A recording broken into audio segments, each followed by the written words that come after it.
everyone. Welcome to Tianjin University Ambassador Talks. My name is Timothy Joseph Utagal. I'm an admission promotion ambassador of Tianjin University. And today we are going to discuss about the environmental major in Tianjin University. And of course, we are going to discuss two majors here, that is environmental science and environmental engineering. So we have invited two special guests that has accompanied here, that is Timotheus Jason and Kezia Murli. Hello, everyone. Hello. Hello. Yes. How do you do today? Thank you. By the way, thank you for your time and opportunity to come here. Yeah, and of course, Kezia Murli, this is not your first time, but maybe can you give your brief introduction? Hello guys, my name is Kezia Murli. Now I'm take a master in Tianjin University with environmental science major, and before I take a bachelor of engineering also in Tianjin University. And that is I can just my introduction. Yes, and also for Timotheus Jason, this is your first hello. time in Tianjin University Ambassador Talks. So, would you give your brief introduction as well?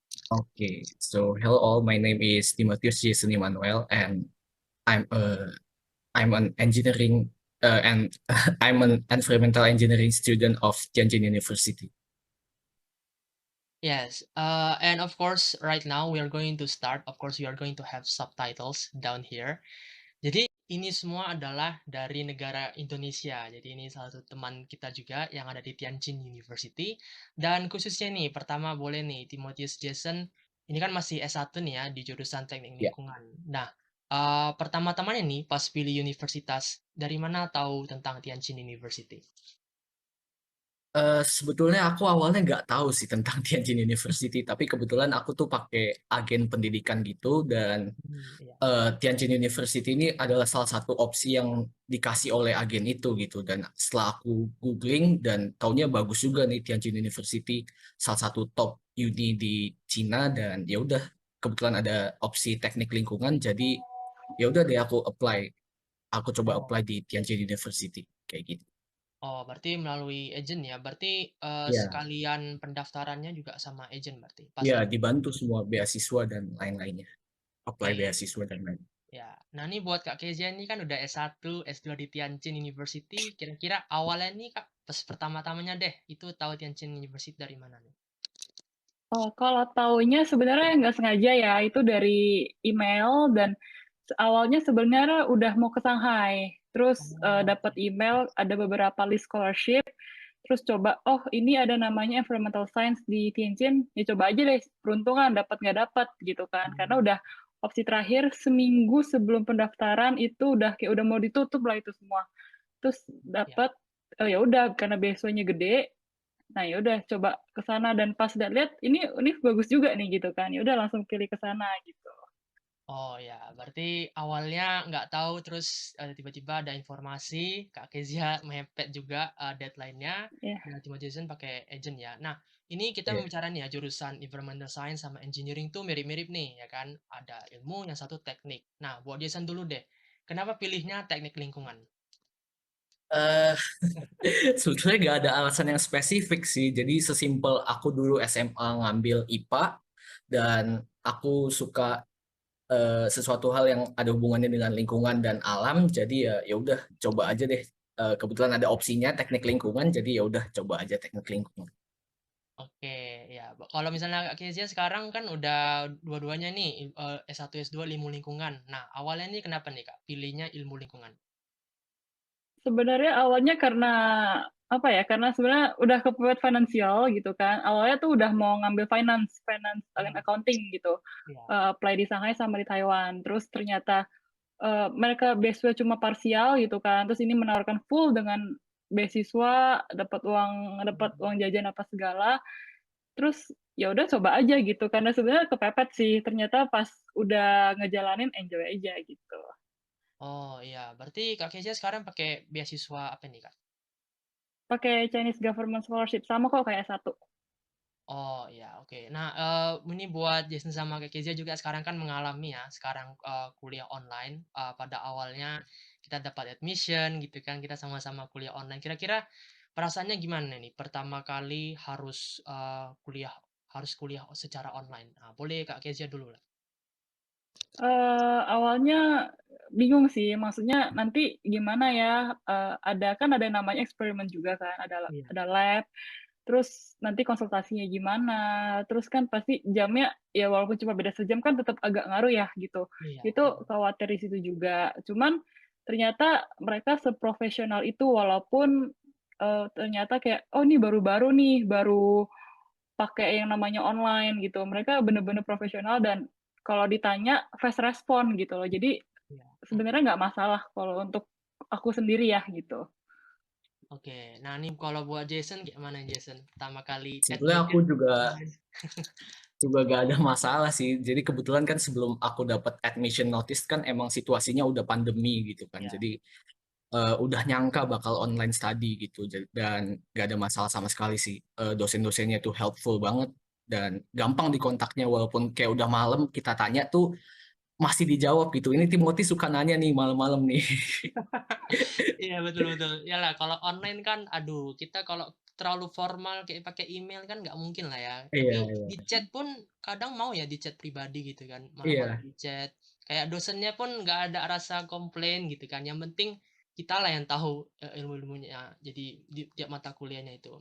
Nah, oke. Dan Ya. aplikasi-aplikasi yang dipakai pun untuk online class pun juga sangat mudah diakses juga sih. Jadi enak Ya. juga untuk kita. Ya, betul. Nah, ini buat Kak Kezia nih ya, pertama nih kan S1-nya tuh offline ya, udah berjalan 4 tahun tuh. Nah, kira-kira first impression Kakak di Tianjin University itu kayak mana?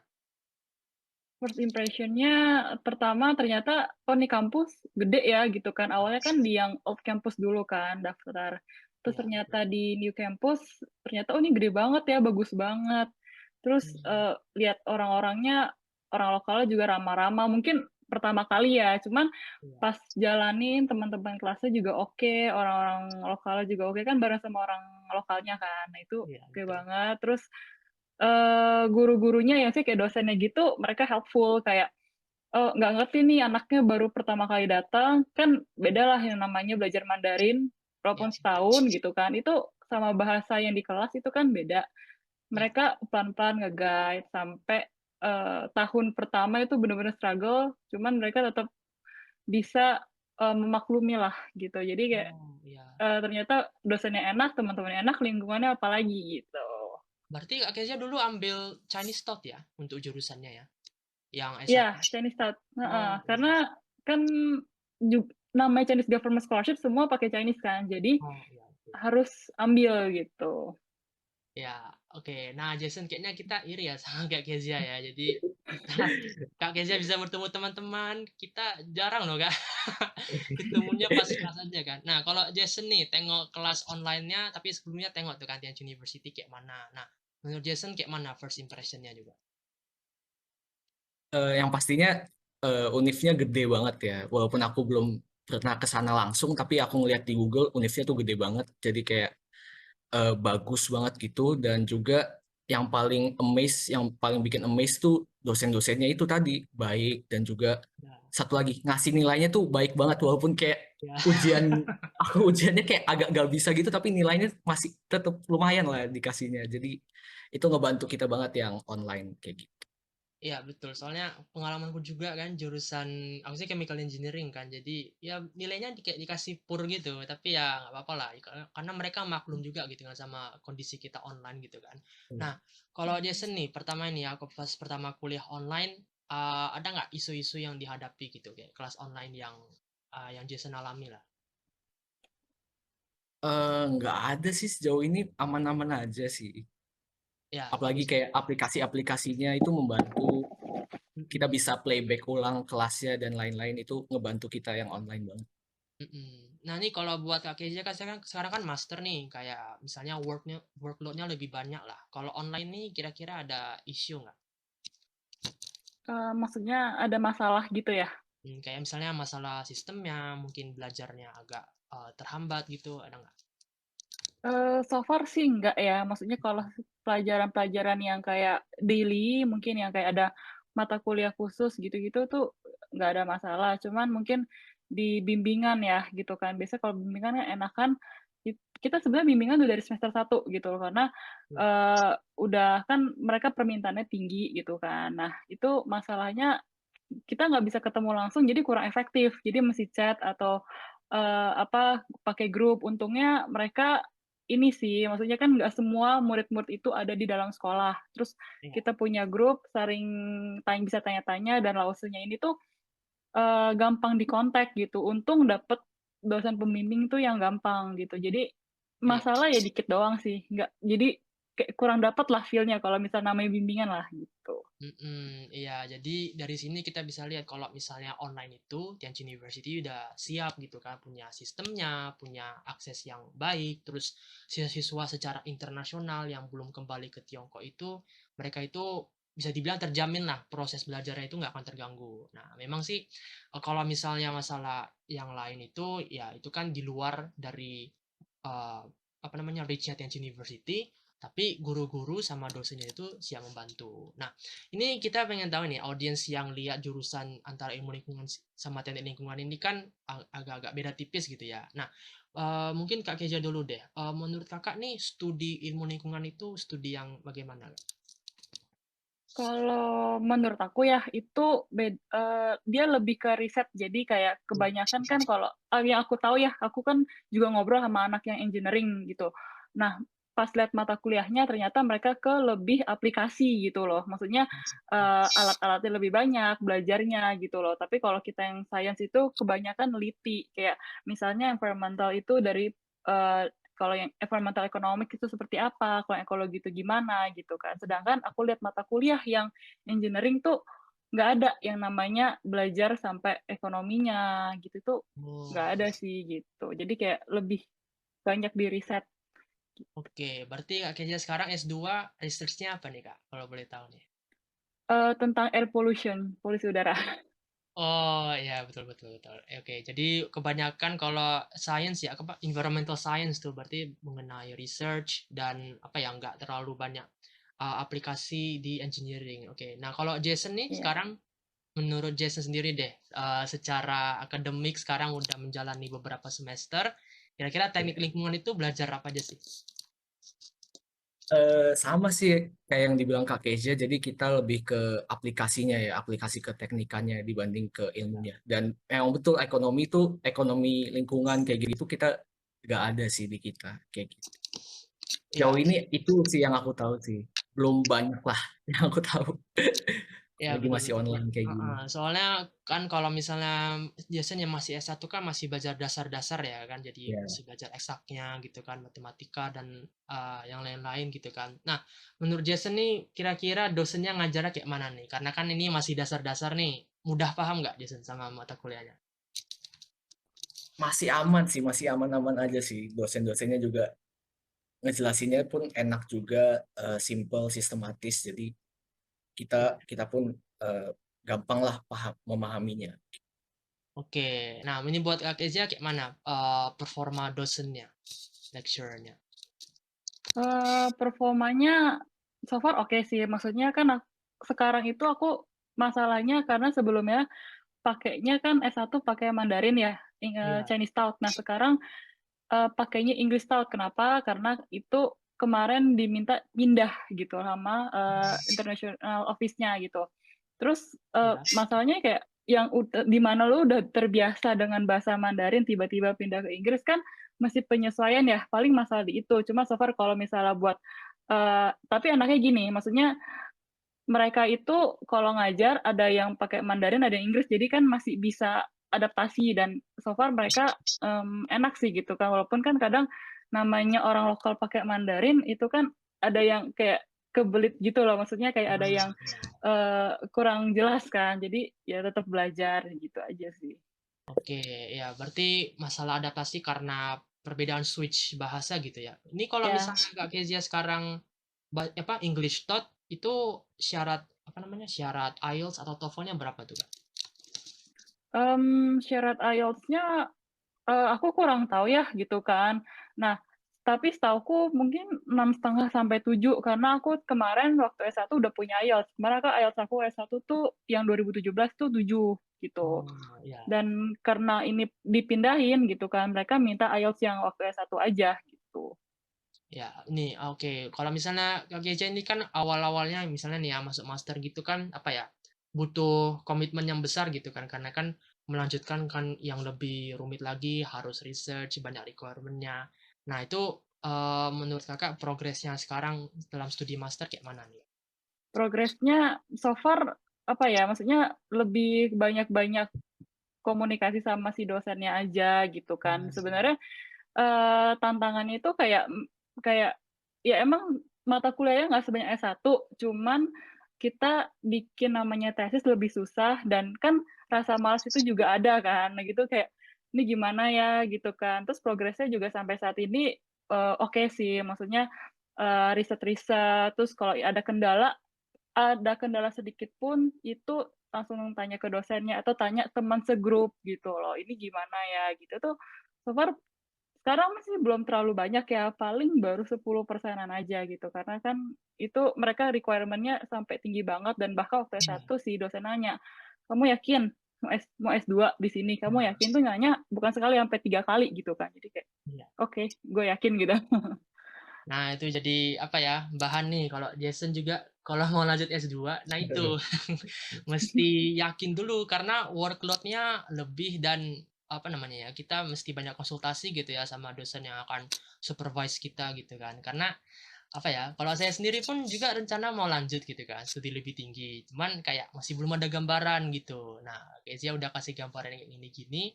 Nah, buat audiens juga yang mau studi S2 di environmental, ya gambarannya seperti itu, banyak tantangannya gitu kan. Nah, untuk Jason sendiri sekarang studi S1 kira-kira apa namanya? Ke depan nih udah tengok belum mata kuliahnya mau studinya itu kayak mana? Eh, ya satu-satu dulu lah mata kuliahnya kita fokusin satu-satu dulu. Ke depannya nggak tahu juga lah ya gimana. Ya, soalnya kan gini, maksudnya engineering itu kan apa ya?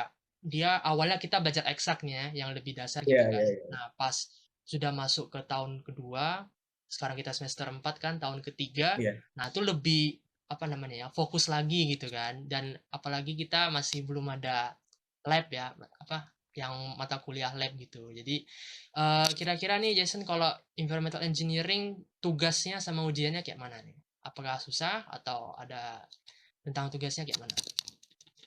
Tugas sama ujiannya aku ada yang open book, ada yang enggak kayak gitu. Jadi eh, Mhm.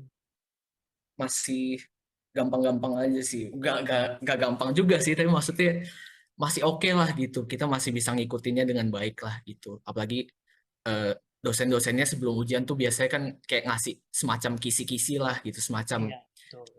hal-hal yang bakal ada di ujian kayak gitu. Nah, itu ngebantu banget. Ngebantu kita banget sih. Oke, nah ini kalau Kak Keja sendiri kayak mana? Apa ada bedanya nggak Kak? Kayak ujian offline sama online nggak menurut pengalaman Kakak nih?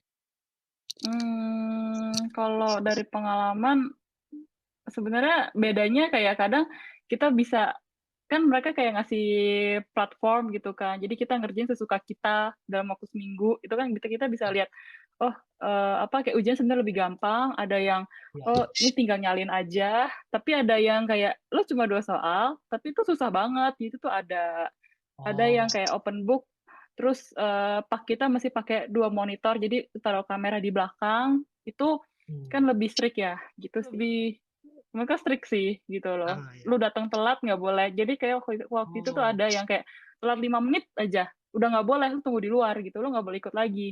Tapi ada yang sampai begging-begging, ya udah akhirnya boleh gitu. Oh iya, berarti oh ya kalau online sih kita ada dispensasi sedikit ya kayak 30 Ya. menit malahan ya untuk requirement Enak ujian ya. gitu. Iya, soalnya agak beda dikit gitu. Nah, oh ya, kalau misalnya Kak Jesse sekarang S2 nih kan, untuk kira-kira perbedaan skopnya ada nggak nih Kak? Kayak S1 kita belajarnya apa, tapi S2 belajarnya kayak gini. Ada nggak Kak perbedaannya gitu di jurusan environmental Perbedaannya tersebut? kalau S1 kan pasti dari dasar gitu loh. Maksudnya kayak dari Mhm. level 1 terus naik pelan-pelan sampai level mungkin level 10 gitu kan. Tapi kalau S2 itu udah tahu spesifikasinya, terus kita milih nih ternyata kayak kan ada yang namanya belajar mungkin ada fisikanya atau kimianya gitu kan. Tapi kalau ini udah langsung detail gitu kan tentang air pollution-nya atau tentang aerosol, tentang apa gitu kan. Itu lebih detail semua sih gitu. Oke, berarti kalau misalnya secara S1 kita masih secara general ya. Kayak Jason kan ini kan Ya. masih belajar dasar-dasarnya. Kalau yang S2 itu udah spesifik. Oke, nah, oke, kita mau bahas nih untuk prospek kerja ke depan deh gitu kan. Future karirnya apa yang kita bakal bisa harapkan. Nah, untuk Jason nih, kira-kira teknik lingkungan tuh prospek kerjanya apa nih ke depan? Jadi gimana ya? Mungkin nggak cuman fokus di lingkungan aja, nggak cuman kayak ke hutan, ke gunung, habis itu neliti sesuatu, nggak kayak gitu. Jadi bisa lebih luas lagi lah. Kalau untuk teknik lingkungan bisa di bidang kimia juga, di bidang mungkin tambang juga, dan bidang medis atau apapun tuh masih sangat luas banget gitu. Jadi opsinya masih banyak banget kayak gitu.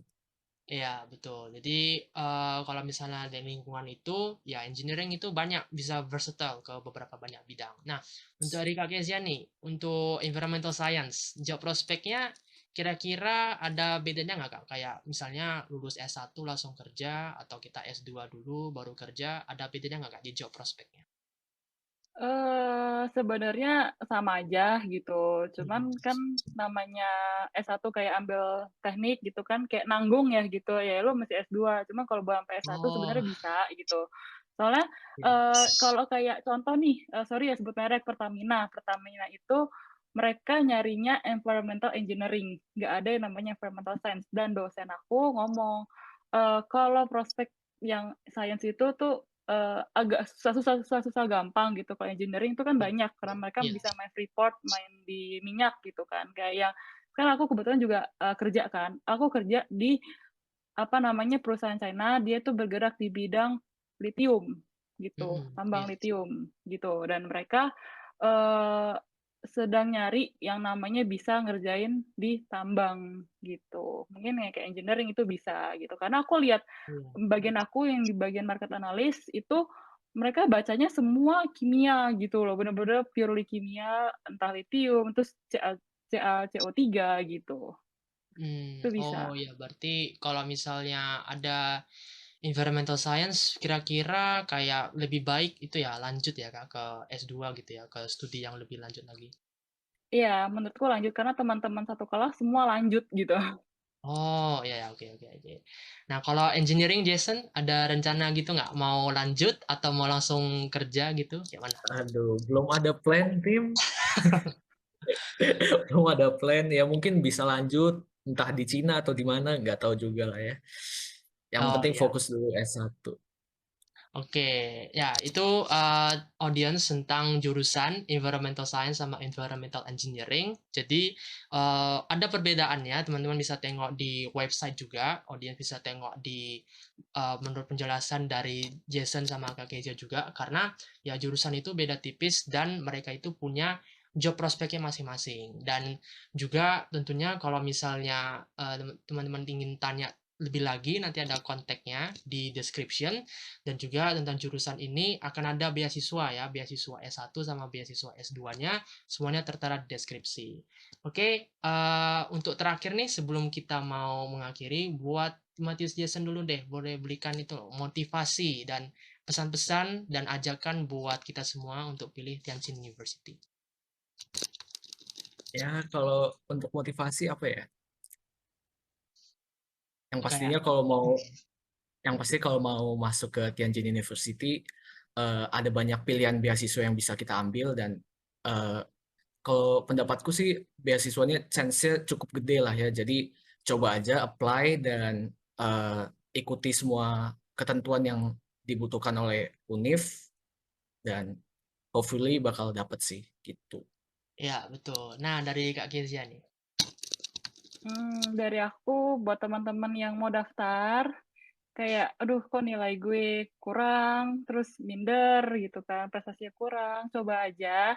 Karena mereka ngasih, benar kata Timotius itu juga chance-nya tuh gede banget, beragam banget yang namanya beasiswa gitu kan. Dan mereka di dalamnya itu even kita nggak dapet beasiswa, tapi kayak tiap tahun tuh pasti kita punya apply bisa buat reward gitu loh. Itu juga disediakan sama yang namanya Tianjin University. Jadi coba aja, maju aja, semangat terus bagi teman-teman yang mau daftar. Udah gitu aja. Yes, that's wonderful, Timotheus Jason and Kak Kezia Murli. So that is everyone about the major of environmental science and engineering. And you can look at the future description of the major in their website and also the scholarship, because right now the admissions is open currently for 2022. You can apply because in environmental science and environmental engineering, all are available in English and also in Chinese talk. And of course, if you want to contact both of these my friend here and also my friend here. I don't know how to address this. We have a three-way conversation that is very nice because this is the first time that I have to ask both majors. But of course, the major of Tianjin University has reached the excellent quality and established international cooperation with other countries. Okay, thank you everyone. Thank you, Jason. Thank you, Kak Kezia, Thank for your you. time and opportunity. And please like, comment, and subscribe if you like this channel. And of course, if you have any interesting content that you want me to make, you can put it in the description below. Okay, thank you everyone. Stay tuned for the next episode. Have a good day. Bye bye, everyone. Bye-bye.